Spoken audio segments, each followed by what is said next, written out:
Hello students, very good morning to everyone. तो ये हमारी ट्रांसफार्मर की क्लासेस चल रही हैं जिसमें अभी हम ओपन सर्किट टेस्ट डिस्कस कर चुके हैं। लास्ट क्लास में हमने देखा था कि लॉसेस कितने टाइप्स के होते हैं ट्रांसफार्मर में, जिसमें हमने आपको बताया था कि iron loss and copper loss this are the major losses है ना transformer. Stray load loss and direct loss भी होते हैं, but these losses are very less, so we can neglect it. Okay, तो हमने आप लास्ट क्लास में देखा था कि हम कोर लॉस को, आयरन लॉस को कैसे फाइंड करते हैं by using open circuit test. आज हम डिस्कस करने वाले हैं कि शॉर्ट सर्किट टेस्ट के थ्रू कैसे हम कॉपर लॉसेस को फाइंड करते हैं। ओके, तो सबसे पहले चीज कि ये जो लॉस टेस्ट होता है ये कहाँ परफॉर्म होता है। These test are performed on high voltage side. Okay, this test is performed on high voltage side. Okay, जैसे आपने देखा था ओपन सर्किट टेस्ट में कि वो जो टेस्ट है वो परफॉर्म हो रहा था लो वोल्टेज साइड पे, ऐसे ही शॉर्ट सर्किट टेस्ट परफॉर्म होगा हाई वोल्टेज साइड पे। ओके, हम क्यों ये हाई वोल्टेज साइड पे परफॉर्म करते हैं, हमने आपको ओपन सर्किट टेस्ट में भी बताया था high voltage side low voltage था। हाई वोल्टेज साइड पे वोल्टेज हाई होता है और हमारा करंट क्या होता है, कम होता है। ओके, तो हम यहाँ पे देखेंगे कि शॉर्ट सर्किट है, ऑलरेडी शॉर्ट सर्किट है, तो शॉर्ट सर्किट में जो करंट होता है वो बहुत ज्यादा क्या होता है, हाई होता है। तो अगर हम इसको लो वोल्टेज साइड परफॉर्म करेंगे तो करंट क्या हो जाएगा, और भी ज्यादा हाई हो जाएगा हमारा। ठीक है, इसलिए हम इसको क्या करते हैं, हाई वोल्टेज साइड परफॉर्म करते हैं ताकि ये करंट यहाँ पे हमारा कम हो, तो हमें जो एमीटर रिड्यूस हो वो हमें लो रेटिंग का रिक्वायरमेंट हो और हम उसको क्या कर सकें, इजीली मेजर कर सकें। ओके, आप बोलोगे कि वोल्टेज तो यहाँ पे बहुत ही ज्यादा है, तो हम यहाँ पे जो वोल्टेज लेते हैं वो कैसा वोल्टेज लेते हैं, रिड्यूस्ड वोल्टेज लेते हैं। ठीक है, रेटेड वोल्टेज हम यहाँ पे नहीं लेते हैं। जैसे ओपन सर्किट टेस्ट में आपने देखा था कि हम रेटेड वोल्टेज ले रहे हैं, यहाँ पे हम रेटेड वोल्टेज नहीं लेते हैं, यहाँ पे हम रिड्यूस्ड वोल्टेज लेते हैं। कुछ परसेंट लेते हैं, 10 to 15% ऑफ रेटेड वोल्टेज का, टोटल वोल्टेज हम लेके यहाँ पे नहीं चलते हैं। ओके, तो ये टेस्ट किस साइड परफॉर्म करते हैं, हाई वोल्टेज साइड। मतलब सारे के सारे जो पैरामीटर्स हैं वो हाई वोल्टेज साइड कनेक्ट होंगे और जो लो वोल्टेज साइड होगी वो क्या होगी, हमारी शॉर्ट सर्किट होती है। ओके,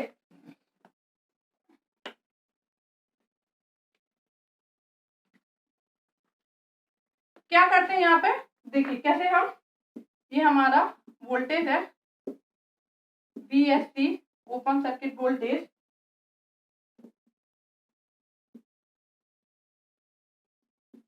दिस इज एमीटर,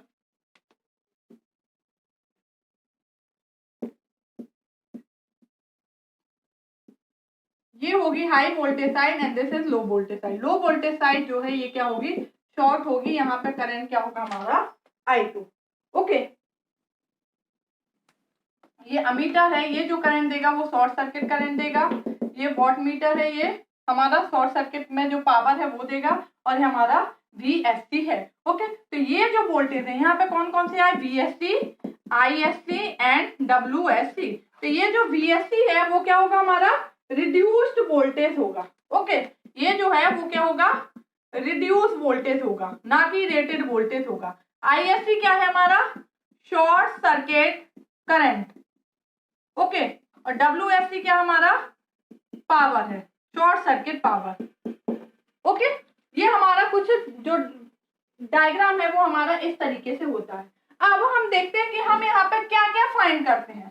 इस टेस्ट से हम क्या फाइंड करते हैं, तो हम सीरीज पैरामीटर्स फाइंड करते हैं। सबसे पहला क्या फाइंड करते हैं, कॉपर लॉस फाइंड करते हैं। ओके, क्योंकि यहाँ पे जो करंट है वो क्या है, ISC है। ISC वेरी हाई होता है, copper loss is I2R loss. Okay, यहाँ पे जो हम वोल्टेज ले रहे हैं वो कैसा ले रहे हैं, रिड्यूस वोल्टेज ले रहे हैं, ना कि रेटेड वोल्टेज। ओके, और जो आयरन लॉस होते हैं वो डिपेंड करते हैं वोल्टेज पे, और वोल्टेज क्या है, बहुत कम है, इसलिए आयरन लॉस भी कम होते हैं, इसलिए हम इसको क्या कर देते हैं, निग्लेक्ट मान लेते हैं। तो जो हमारे वॉट मीटर की रीडिंग होती है वो टोटल हम क्या बोल देते हैं, कॉपर लॉस के बराबर है, क्योंकि कॉपर लॉस करंट पर डिपेंड करते हैं एंड करंट इज हाई, तो टोटल लॉस हम क्या मान लेते हैं कि कॉपर लॉस होते हैं। तो इस स्टेप से हम क्या फाइंड करते हैं, कॉपर लॉस फाइंड करते हैं। मतलब जो वॉट मीटर की रीडिंग होगी वो किसके बराबर होगी, कॉपर लॉस के बराबर होगी। ओके, फर्स्ट थिंग हमने क्या किया है कि हम कॉपर लॉस फाइंड करते हैं। दूसरा हम क्या करते हैं, सीरीज पैरामीटर्स फाइंड करते हैं। दूसरा क्या फाइंड करते हैं, सीरीज पैरामीटर्स फाइंड करते हैं। ओके, सीरीज पैरामीटर्स हम क्या करते हैं, फाइंड करते हैं। तो अगर हम इसका इक्विवेलेंट सर्किट बनाएंगे, सपोज प्राइमरी साइड या सेकेंडरी साइड एक साइड रेफर करके, तो क्या बनेगा, आर इक्विवेलेंट, एक्स इक्विवेलेंट हमारा।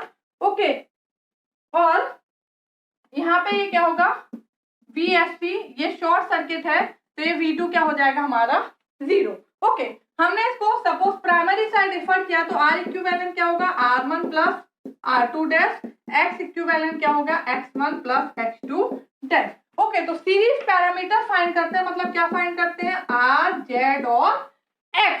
ओके, तो अगर हम देखें कि हमारा Z इक्विवेलेंट क्या होगा, अगर हम ये दोनों, इनका कॉम्बिनेशन क्या होगा, Z equivalent equal to R equivalent plus J into X equivalent. यहाँ जो करंट फ्लो हो रहा है वो क्या हो रहा है, ISC।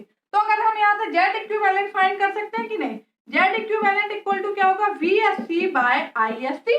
ओके, जो हमने वोल्टमीटर लगाया है वहां से हमें ये करंट मिल जाए, वोल्टेज मिल जाएगा, जो रिड्यूस वोल्टेज है, शॉर्ट सर्किट वोल्टेज और शॉर्ट सर्किट करंट। तो इससे क्या आ गया हमारा Z इक्विवेलेंट। ओके, जो हमारा वॉटमीटर का जो वॉटमीटर है वो क्या दे रहा है, मैं equal to copper loss PCU, वो किसके बराबर होगा, ISC का square into R equivalent. Copper loss ये होता है ना I स्क्वायर R, यहाँ पे जो करंट है वो ISC का स्क्वायर इंटू R इक्विवेलेंट। इसकी वैल्यू हमें पता है, इसकी वैल्यू पता है, तो यहाँ से R इक्विवेलेंट की वैल्यू आ जाएगी कि नहीं। तो R इक्विवेलेंट इक्वल टू क्या हो जाएगा, WSC बाय ISC का स्क्वायर। तो एक ये पैरामीटर मिल गया और ये पैरामीटर मिल गया। अब क्या फाइंड करना है, X इक्विवेलेंट। तो X इक्विवेलेंट हम कैसे फाइंड करेंगे,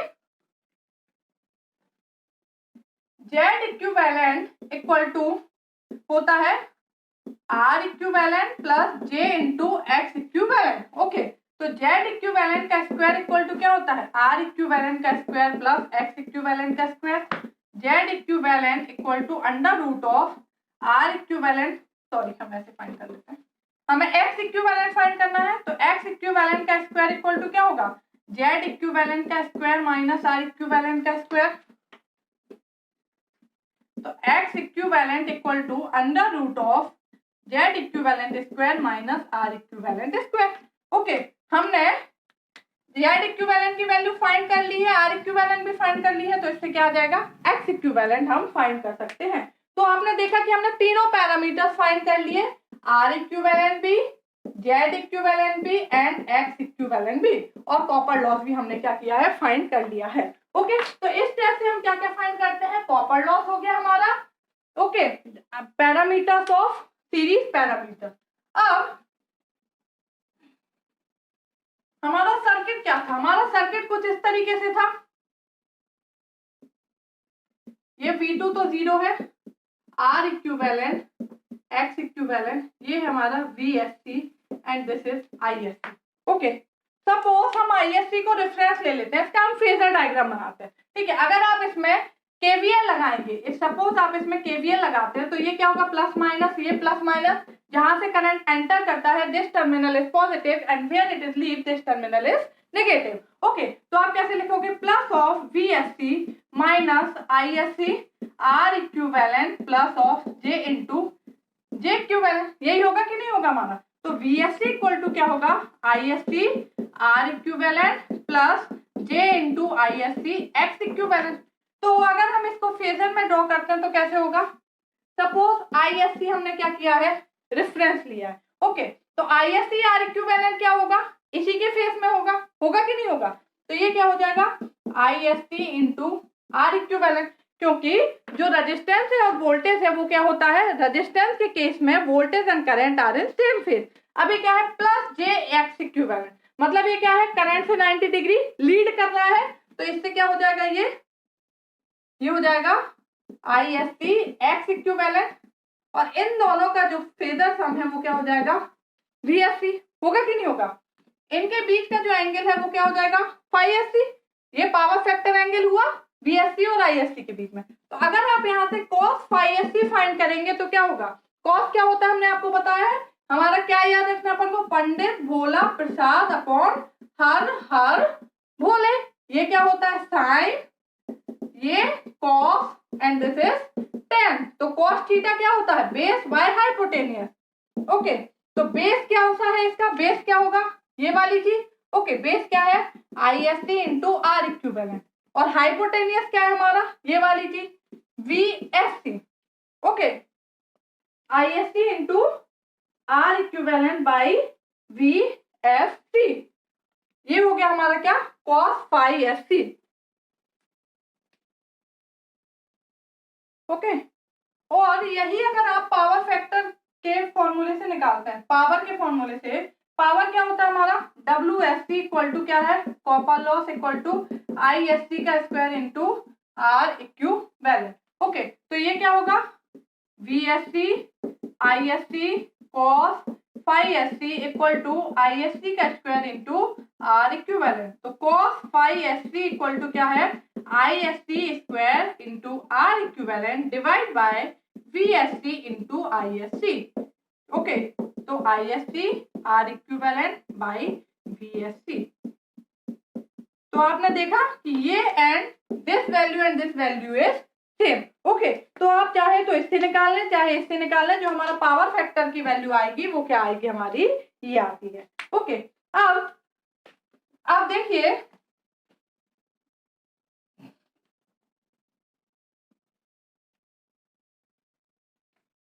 अगर आप जेड इक्विवेलेंट फाइंड करेंगे तो क्या होता है, जेड इक्विवेलेंट क्या है, VSC by ISC। Okay, VSC by ISC है, यहाँ पे क्या होगा, VSC at an angle phi SC by ISC at an angle 0।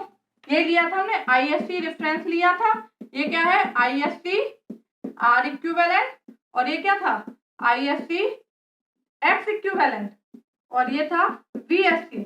तो VSC कितने एंगल से था, phi SC, और ISC 0 एंगल से, तो क्या हो जाएगा, ZSC at an angle of phi SC। Okay, और अगर आप इम्पीडेंस ट्रायंगल बनाते हैं, इम्पीडेंस ट्रायंगल, इम्पीडेंस ट्रायंगल बनाते हैं, तो इम्पीडेंस ट्रायंगल कैसा बनता है हमारा, ऐसा बनता है।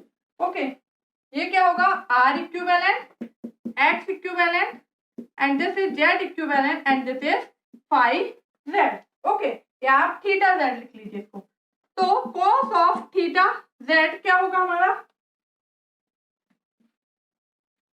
तो यहाँ पे Z इक्विवेलेंट, यहाँ पे cos थीटा Z लिखेंगे अगर आप, तो क्या होगा, cos of theta Z equal to R equivalent by Z equivalent. Okay, मतलब आप क्या बोल सकते हैं कि इस केस में हमारा क्या होता है, हमारा जो मोड Z है, इस ये कितने एंगल से है, थीटा Z से, तो ये इक्वल टू क्या आएगा, mod of Z at an angle of theta Z। मतलब शॉर्ट सर्किट के केस में जो हमारा इम्पीडेंस एंगल है और पावर फैक्टर एंगल है, in case of short circuit power factor angle is equal to the impedance angle of triangle, impedance angle of triangle। Okay, मतलब क्या है, phi SC इक्वल टू क्या होता है, phi Z। ये वाली चीज आपको याद रखना है। ओके, अब ओके, तो आपने देखा कि जो हमारा शॉर्ट सर्किट टेस्ट है, इससे हम क्या क्या फाइंड करते हैं, एक तो कॉपर लॉस, मतलब जो हमारा वॉटमीटर है उसकी जो रीडिंग होगी that is equal to the copper loss. उसके बाद हमने सीरीज पैरामीटर फाइंड किया, R equivalent, Z equivalent, X equivalent. उसके बाद हमने आपको बताया कि इम्पीडेंस ट्रायंगल का जो एंगल होता है वो, और जो हमारा लोड पावर फैक्टर का एंगल होता है, वो दोनों क्या होता है, सेम होता है। ओके, अब हम कुछ यहाँ पे कंडीशंस आपको बता रहे हैं। हम देखते हैं कि स्टेडी स्टेट करंट और शॉर्ट सर्किट करंट क्या होता है। Okay, rated short circuit current and steady state short circuit current क्या होता है। रेटेड शॉर्ट सर्किट करंट और steady state short circuit current, दोनों में क्या डिफरेंस है वो हम आपको बता रहे हैं। Steady state short circuit current, okay, तो रेटेड शॉर्ट सर्किट करंट क्या होता है, ISC रेटेड जो होता है वो क्या होता है हमारा, VSC reduce by Z equivalent, VSC reduced by Z equivalent. Okay, क्योंकि हमने बोला है कि जो शॉर्ट सर्किट टेस्ट है वो एट रिड्यूस्ड वोल्टेज पे परफॉर्म्ड होता है, ना कि रेटेड वोल्टेज पे। तो उस टाइम पे जो करंट होगा वो शॉर्ट सर्किट करंट होगा। तो ISC रेटेड होता है VSC reduce by Z equivalent. वही ISS स्टेडी स्टेट करंट जो होता है वो क्या होता है, VSC रेटेड, जो हम रेटेड वोल्टेज होता है वो मतलब total voltage divide by Z equivalent. Okay, तो हमारा ये जो वैल्यू होगी, ये जो वोल्टेज है वो कम है तो ISC रेटेड कम होगा, VSC रेटेड ज्यादा है तो ISSC स्टेडी स्टेट करंट क्या होगा, ज्यादा होगा। तो ISSC स्टेडी स्टेट वैल्यू जो होता है, ISS is 10 to 15 times of ISC होता है। ओके, तो ये दोनों डिफरेंस पूछ लिए जाते हैं कि steady state short circuit current क्या होता है और हमारा रेटेड शॉर्ट सर्किट करंट क्या होता है। तो जब रेटेड शॉर्ट सर्किट करंट लेते हैं तो यहाँ पे जो वोल्टेज की वैल्यू लेते हैं वो रिड्यूस वोल्टेज लेते हैं, जो हमने 10 to 15% लिया था फुल रेटेड कर वोल्टेज का, इसलिए यहाँ पे करंट में उतना ही डिफरेंस आ रहा है। ओके, और जो steady state short circuit current हम निकालेंगे तो यहाँ पे हम रेटेड वोल्टेज लेते हैं। ये इन दोनों में क्या है, डिफरेंस है। अगर हम पर यूनिट वैल्यूज की फाइंड करें तो क्या होगा, आपने पावर सिस्टम में पढ़ा होगा कि पर यूनिट वैल्यू हम कैसे फाइंड करते हैं, किसी भी वैल्यू को उसकी बेस वैल्यू से डिवाइड कर देते हैं तो क्या होती है, पर यूनिट वैल्यू आ जाती है। पर यूनिट वैल्यू फाइंड करने के लिए हम क्या करते हैं, पर यूनिट वैल्यू कैसे निकालते हैं, actual value divide by base value, ऐसे ही फाइंड करते हैं कि नहीं करते हैं। तो ISC स्टडी स्टेट के लिए अगर हम फाइंड करना चाह रहे हैं ISC स्टडी स्टेट में, ठीक है, ये हमारा ISC स्टडी ऐसे करके लिख लीजिए आप अगर कंफ्यूजन है तो। ISC स्टडी स्टेट के लिए अगर हम फाइंड करना चाह रहे हैं तो इस एक्चुअल वैल्यू ये है, इसको डिवाइड करेंगे रेटेड वैल्यू से, ISC रेटेड, तो क्या होगा, VSC rated divide bye Z equivalent into ISC rated. Okay, अगर हम इसको सॉल्व करते हैं तो ये क्या आएगा हमारा, ISC steady divide by ISC rated, तो ये क्या हो जाएगा, ISC स्टडी की per unit value. Okay, equal to क्या होगा, इसको हम क्या लिख सकते हैं, 1/Z VSC by ISC, VSC rated divide by ISC rated. Okay, ये क्या हमारा VSC by ISC rated divide by, okay, तो VSC rated by ISC rated क्या हो जाएगा, 1/Z equivalent by Z base. Okay, ये क्या होगा, बेस वैल्यू होगी ना, रेटेड वैल्यू अगर Z क्या होता है हमारा, VSC बाई ISC, ये दोनों रेटेड वैल्यू है, मतलब ये क्या होगा, बेस वैल्यू होगी। अब इक्विवेलेंट वैल्यू को बेस वैल्यू से डिवाइड कर रहा है, मतलब ये क्या है, Z पर यूनिट। ओके, तो steady state per unit value किसके बराबर होगी हमारी, 1/Z इक्विवेलेंट के, सॉरी 1/Z पर यूनिट के। ओके, तो ISC steady state per unit equal to क्या होगा, 1/Z equivalent per unit. Okay, क्योंकि ये क्या है, 1/Z इक्विवेलेंट, इसको हम डिवाइड कर रहे हैं Z बेस से, तो ये क्या हो जाएगा, 1/Z equivalent per unit. Okay, समझ में आया आपको कि नहीं आया हमारा।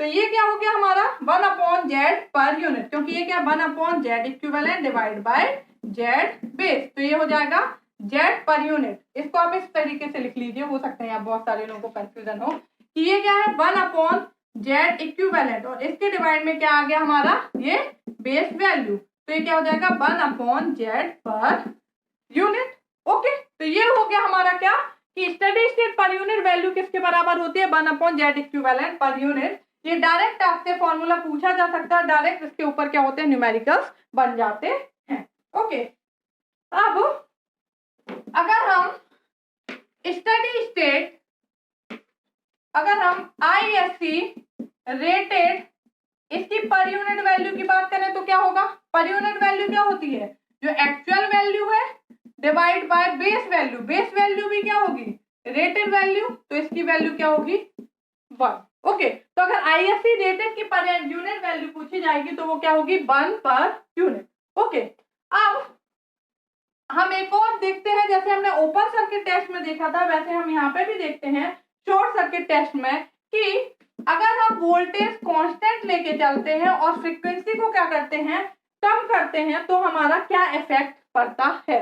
ओके, तो आपने देखा कि हमारा क्या होता है, हमारा कौन कौन से पैरामीटर है, सबसे पहले R equivalent, X equivalent and Z equivalent. Z equivalent क्या होता है, R equivalent plus X equivalent, ये तीनों ही पैरामीटर हम सबसे पहले फाइंड कर रहे थे, series parameter. R equivalent not change because it is not depend on frequency. X equivalent क्या होता है, 2 pi f L equivalent, ये फ्रीक्वेंसी पे डिपेंड करता है, frequency reduce then X equivalent also reduce, X equivalent कम होगा, ये कांस्टेंट है, तो Z equivalent भी क्या होगा हमारा कम होगा। ओके, इसकी वैल्यू भी क्या होगी, रिड्यूस होगी। cos phi SC क्या होता है, R equivalent by Z equivalent, Z equivalent कम होगा तो cos phi SC क्या होगा, इंक्रीज होगा। अगर cos phi SC इंक्रीज होगा तो जो एंगल है वो क्या होगा हमारा, रिड्यूस होगा। ओके, phi SC जो है वो क्या होगा हमारा, पावर फैक्टर इंप्रूव होगा, तो phi SC क्या होगा हमारा, रिड्यूस होगा। ओके, इसके बाद नेक्स्ट ISC क्या होता है, short circuit current, VSC by Z equivalent. Z equivalent कम हो रहा है तो ISC क्या होगा, इंक्रीज होगा। जो कॉपर लॉस है PCU या फिर WSC बोले वो क्या है, ISC का square into R equivalent. R equivalent तो कांस्टेंट है, ISC बढ़ा तो कॉपर लॉस भी क्या हो जाता है हमारा, बढ़ जाता है, इंक्रीज हो जाता है। ओके, तो ये आपने देखा कि अगर फ्रीक्वेंसी को हम रिड्यूस कर रहे हैं तो क्या क्या इफेक्ट हो रहा है। अगर फ्रीक्वेंसी रिड्यूस हो रहा है तो R कांस्टेंट है, ओके, X इक्विवेलेंट क्या है हमारा, रिड्यूस हो रहा है, Z इक्विवेलेंट क्या हो रहा है, रिड्यूस हो रहा है, cos phi SC इंक्रीज हो रहा है, phi SC रिड्यूस हो रहा है, ISC इंक्रीज हो रहा है, कॉपर लॉस क्या हो रहे हैं, इंक्रीज हो रहा है। ओके, सेम आप देख सकते हैं अगर आप फ्रीक्वेंसी को क्या करते हैं, बढ़ा दें तो क्या होगा। ठीक है, हमने क्या बोला है, फ्रीक्वेंसी को अगर इंक्रीज कर दें, वोल्टेज क्या है, कांस्टेंट है, तो R इक्विवेलेंट क्या हो जाएगा, कांस्टेंट, X इक्विवेलेंट क्या है, 2 pi f L equivalent, frequency बढ़ेगी तो X क्या होगा, बढ़ेगा। Z इक्विवेलेंट किस किस का सम होता है, R equivalent plus J into X equivalent, ये कांस्टेंट है और दिस इज इंक्रीज, तो Z equivalent also increase. Okay, cos phi SC क्या होता है, R equivalent by Z equivalent, ये इंक्रीज हो रहा है तो ये रिड्यूस होगा। cos phi SC अगर इंक्रीज रिड्यूस होता है, मतलब पावर फैक्टर अगर रिड्यूस होता है तो जो पावर फैक्टर एंगल है वो क्या होता है हमारा, बढ़ जाता है। ओके, ये हमारा क्या हो गया, इंक्रीज हो गया हमारा। नेक्स्ट ISC क्या होता है हमारा, VSC by Z equivalent, Z equivalent बढ़ रहा है तो ISC क्या होगा, कम होगा। PCU कॉपर लॉस क्या होता है, ISC का स्क्वायर इंटू R इक्विवेलेंट, ये कांस्टेंट है, ISC रिड्यूस हो रहा है तो PCU रिड्यूस हो रहा है। तो इस तरीके के केसेस देके पूछा जा सकता है कि वोल्टेज अगर कांस्टेंट रखें, फ्रीक्वेंसी बढ़ा दें तो क्या होगा, कम कर दें तो क्या होगा हमारा, तो इस टाइप के क्वेश्चंस बनते हैं। ओके, तो सबसे पहले चीज कि शॉर्ट सर्किट टेस्ट हम हाई वोल्टेज साइड परफॉर्म करते हैं और लो वोल्टेज साइड को शॉर्ट करते हैं। ओके, दूसरी चीज इससे हम क्या क्या फाइंड करते हैं, कॉपर लॉस फाइंड करते हैं हमारा, और series parameter R equivalent, X equivalent, Z equivalent find करते हैं। ये हम रिड्यूस वोल्टेज पे करते हैं, ना कि रेटेड वोल्टेज पे, तो रिड्यूस वोल्टेज और रिड्यूस फ्रीक्वेंसी पे इसको फाइंड करते हैं। इसके बाद जो हमारा इम्पीडेंस ट्रायंगल का एंगल है, मतलब power factor angle that is equal to the impedance triangle angle, phi Z equal to क्या होता है, phi SC होता है। उसके बाद हमने देखा कि स्टेडी स्टेट करंट और शॉर्ट सर्किट रेटेड करंट में क्या फर्क होता है। तो जो हम शॉर्ट सर्किट करंट निकालते हैं, रेटेड करंट निकालते हैं, तो उस टाइम पे जो हम वोल्टेज लेते हैं वो हम रिड्यूस वोल्टेज लेते हैं, जो कि 10 to 15% होता है ऑफ रेटेड वोल्टेज के। और जब हम steady state rated short circuit current निकालते हैं तो उस टाइम पे जो हम वोल्टेज लेते हैं वो रेटेड वोल्टेज लेते हैं। ओके, जो फुल लोड वोल्टेज होता है, जो मशीन की रेटिंग पे दिया होता है, वो लेते हैं। तो rated current, short circuit current और स्टेडी स्टेट करंट में क्या फर्क होता है कि स्टेडी स्टेट करंट की वैल्यू ज्यादा होती है, 10 to 15 टाइम्स होती है ऑफ शॉर्ट सर्किट करंट की। ओके, उसके बाद हमने देखा कि पर यूनिट वैल्यू क्या होती है। तो अगर आप steady state short circuit current की पर यूनिट देखेंगे तो उसकी वैल्यू किसके बराबर होती है, 1/Z इक्विवेलेंट पर यूनिट के। ओके, और शॉर्ट सर्किट करंट की पर यूनिट वैल्यू क्या होती है, इक्वल टू 1। उसके बाद आपने केसेस देखे कि अगर फ्रीक्वेंसी बढ़ा देंगे तो क्या होगा, फ्रीक्वेंसी कम कर देते हैं तो क्या होगा। ओके, तो ये हमारा ओवरऑल डिस्कशन था शॉर्ट सर्किट टेस्ट के बारे में। नेक्स्ट क्लास में हम डिस्कस करेंगे efficiency of a transformer. Okay, thank you.